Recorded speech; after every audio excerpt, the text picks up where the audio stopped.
Заманның түлкі болса, тазы болып шал.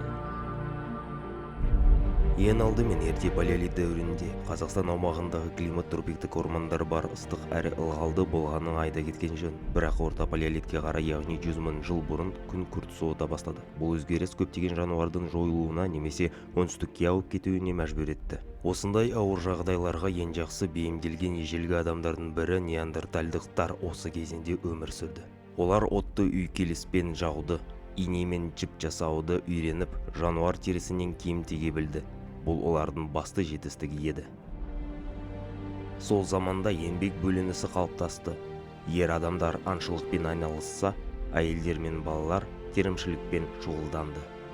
Дүниелік өмірге деген сенімнің алғашқы нышандары пайда болды. Неандертальдықтар мәйітті қырынан жатқызып, қолын басына жастаған.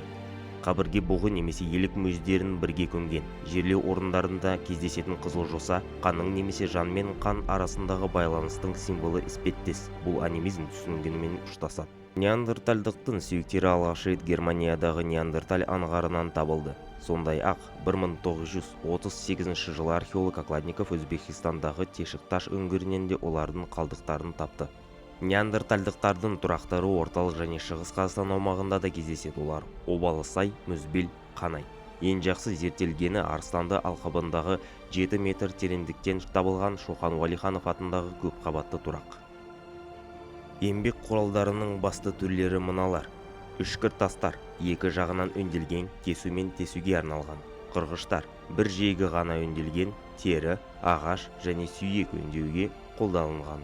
Неандертальдықтар тек тірі қалуды ғана емес, мұз басқан әлемге бейімделіп, өмір кешуді меңгерді.